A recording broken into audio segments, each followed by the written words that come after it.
This is Curtis Spivey with ABU Games with another bargain budget build. And this one's the Turbo Surveil deck. So the deck we've got in front of you, we've got a lovely Surveil deck. It's the new mechanic out of the guilds of Ravnica. It has really overperformed. At first when you were looking at it, you're like, what am I going to compare this to? And it looked like it was Scry. But being able to actually load up your graveyard is really something that has blown me away. And this is a budget control deck. And I ran it through a bunch of leagues on Magic the Gathering Online last night just to make sure and really fine tune it. And this is really the final version I've been on that's really helped, and I've fought between mono red and control. This deck is really good across the field, and it's budget. It's under $50 in paper, and online $11.40. So it's super cheap. So first kind of card you have in here is the Thoughtbound Phantasm. And we're going to start with the creatures here, which we have 16 of. And this is a defender for 1 blue, and whenever you surveil, you put a +1/+1 counter on Thoughtbound Phantasm. And as long as it has 3 or more +1/+1 counters, it can attack as though it didn't have defender. Its base stats are already a 2/2, so when you're talking about fighting these mono red decks that come out, 1 surveil and you're almost blocking any other creatures out of their deck. And it already is immune to Chain Whirler, and if you get a Surveil twice, you're blocking anything in their deck and probably training for a burn spell that would have gone towards your face. Card is so good at clogging up the ground, and in the late game, if you have multiple Surveil items, it can just get out of control and no way for your opponent to stop that giant like 7/7. Had one up to an 11/11 last night. Next thing that's kind of the other part for it is Dimir Spybug. This little menace flying bug is 1 blue and 1 black.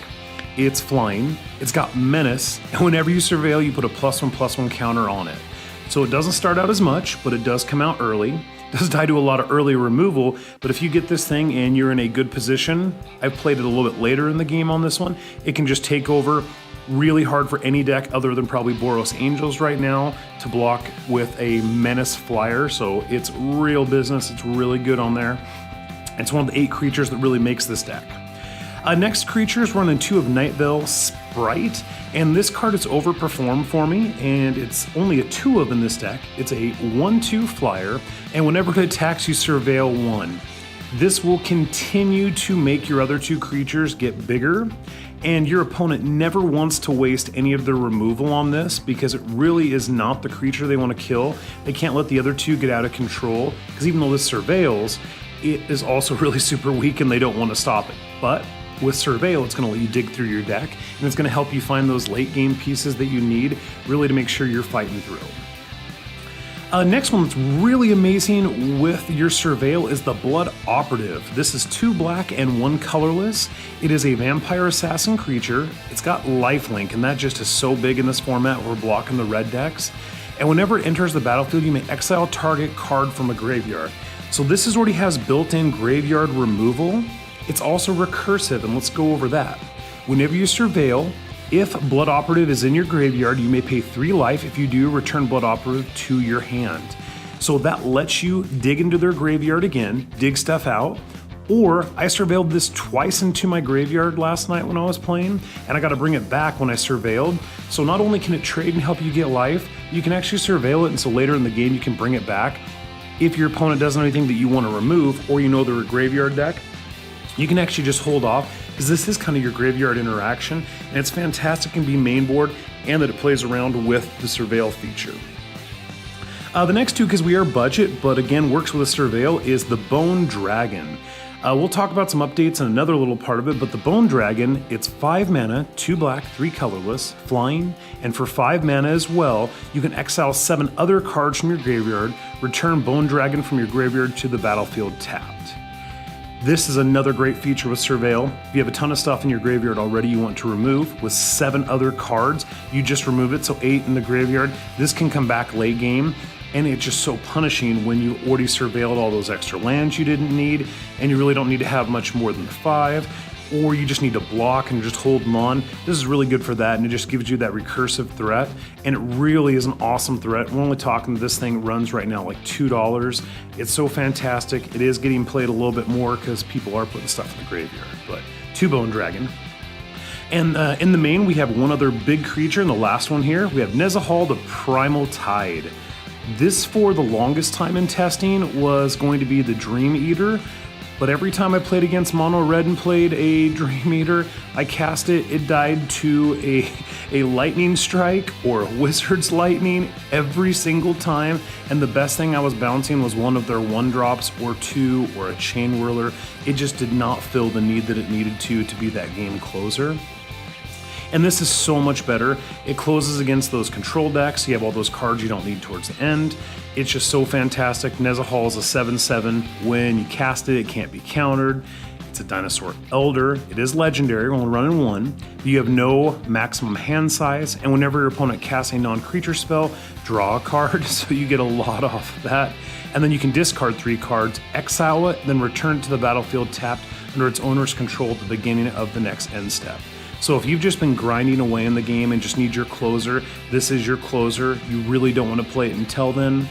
Versus all of the mono red matchups, I have sideboarded this out, but versus all these mid-range decks that we have, you can really get to that mana. 7 is a lot, the 5 colors and 2 blue, but when you need to finish out a game, it's such a strong part since you have so many early game blockers. From there, let's go over the spells that really make this deck. You have to be able to kill everything. Lyra is a real thing, and to be able to kill it, we unfortunately have Cast Down in here, which you can't kill it with, but every other creature up until those legendary angels, this is going to deal with, and it's really important to kind of keep that life total high, because if you can make it to the late game, we can really make sure that we win with some of our recursion we're going to go over. But this card is really good. It is 1 instant for a 1 colorless and a black, and destroy target non-legendary creature. From there, one of the kind of all-stars where we're already good against control decks on here, where everything's been a little bit more mid-range, is this new Thought Erasure. This card is so good. 1 blue, 1 black, sorcery speed. Target opponent reveals their hand, you choose a non-land card from it, and that player discards that card. So that's what kind of helps take care of maybe if there is those mid-range bombs you need to get rid of, or a spell that's going to take care of your board. You can use this, but the kicker at the end of this is where you get a Surveil 1. So this again will grow all your stuff. So even if you play turn 1 Thoughtbound Phantasm, just so you can block versus mono red, removing whatever they have on turn 2 can give you that 3/3 blocker and keep it so whatever is going to kill it can't kill it, or so you can hold down the fort so you can get more stuff out with the Blood Operative to where you can block, and then you can even bring it back after it's had the life link with it. You may pay 3 life, but this is so good at getting those cards out of their hands, or just the control opponent really getting them out too. One card that's been really good, but we're not full control main board, it would be the Sinister Sabotage. This is really the new counter spell for standard. It's instant, it's 2 blue and 1 colorless. It's got counter target spell, and then right below it's got the Surveil 1, that Surveil we're looking for. Really just helps if there's something big that was going to take over your board when your Spybug's kind of just pushing in damage. You can use this, put 1 more +1/+1 counter on it, or the Thoughtbound Phantasm. It's been really good for a tempo play. I've used that a lot, just depending on the type of deck that you're going against. For tokens, I countered one of their creatures last night, I'm trying to think of which one he had, the +1/+1 knight, and there was just nothing I could do if they played that. They're going to be able to attack me for lethal, being able to counter this and get 1 more counter on both the Thoughtbound Phantasm and on also the Dimir Spybug, was just enough to push through damage. So even in aggro matchups, it really does well to help hold down the ground and make your creatures bigger. From there, we've got kind of an off one called Price of Fame. This is how you're going to take care of those Lyras when it gets to that late game. This is a 3 colorless and 1 black instant, and this spell costs 2 colors less to cast if it targets a legendary creature, and it says destroy target creature. So that's how you're going to get rid of all these new big famous legendary creatures that really came from Dominaria block. You need to remove those angels. This is going to do it, but the cool part about this is, yeah, it's a 2 mana remove pretty much any creature that's legendary, or it's 4 mana. It's got Surveil 2. Surveil 2 really gets you down deep into your deck. It's going to help you get through all that so you can kill whatever you need. It really does kill any creature that's on the board, so you've got 5 of those now, and it's just going to help you push through that damage if they do have a flyer. One of the really awesome cards that did overperform when I first put it in, I thought it just looked good because it had Surveil on it, was Discovery Dispersal. There's 3 of that. Discovery half is 1 colorless and a hybrid blue or black mana, and it's got Surveil 2, draw a card, so this again can trigger the Surveil pieces you're looking for, or the Dispersal. This is the one that I couldn't believe that a blue-black deck actually has the ability to bounce stuff now and get rid of it from your opponent's hand. This can. This makes your opponent put target it says permanent with the highest casting cost back in their hand, then they discard a card. You've already seen we have some main board discard. We have a little bit more to go with this. I've returned last night the Conclave Tribunal in that white tokens deck, and that gave me back just a few more of my creatures that got bigger with Surveil when they took it because I was holding down the ground with it, and it made him discard that since they had no cards in hand and really just let me push through on it. Or just any problem permanent where you're pushing through damage and you need to make sure you finish the game out. This will make them bounce that for the highest, because usually the highest is what helps them stabilize. Even if you can't kill Lyra, if you could just return it for a turn to just do the damage, get it through. So helpful. Now for those mono red matchups, because like I said, we are more of a control deck, we have 3 deadweight in the main board, and this is really simple. Since we don't have Fatal Push, we got to come up with something else. We've got Enchant Creature gets -2/-2 for 1 black. Really just fills that role, making sure those early beaters that come in, you have time to set up. The final card that was added kind of late in this was the Disinformation Campaign. This card's kind of crazy. It's a colorless, a blue and a black, an enchantment, and it doesn't seem like it would do that much work, but when it enters the battlefield, you draw a card and each opponent discards a card, and whenever you surveil, you return this back to your hand. This has been really crazy when your opponents, you're grinding out those control decks and you're just playing surveil, you're holding down the fort, attacking with, that bug, it just keeps getting bigger. You even have a Nightveil Sprite every turn. You can make him discard and you draw an extra card. It's like your own personal Howling Mine, but it is 3 mana. But this way you're not only getting the card, but they're down a card. It did so much work. It just made like the Teferi decks that even though they were able to draw an extra card, not be able to hold anything in their hand, and every turn doing that just didn't give them a chance to recover. Card's fantastic. It is definitely a 4 of in the deck, and recommend him going in any version of this black-blue Surveil decks. From here, the lands, we are cutting a little bit of money with this by only running 4 Drowned Catacombs. This is our blue-black land that's a check land, and this is the one where we're kind of splurging on our budget to make sure we have it in paper. It comes into play untapped if you have an island or a swamp, and it produces blue or black. In those later turns, it really is important to have your lands to come and play untapped, because we are running 4 Dimir Guildgate to save some money here. This will always come into play tapped, but it does produce blue or black. Card is really good for making sure your turn 1 plays are in there so you can cast everything, because we are kind of color intensive when it comes down to it. From there, we've got 8 islands and then 7 swamps, so that's a total of 23 lands that we have in here, and it really has made the deck run well. Last night I found that getting that Guildgate on turn 1 is super important though, because we do have so many color intensive things with double black and double blue. If we did have it, we would definitely run some shock lands in here and all 4 instead of the Guildgate. That would be one big change in that one. But for right now, I didn't run any problems on that other than wishing turn 1 I could have a Thoughtbound Phantasm sometimes. From there, we've got our sideboard of 15 cards.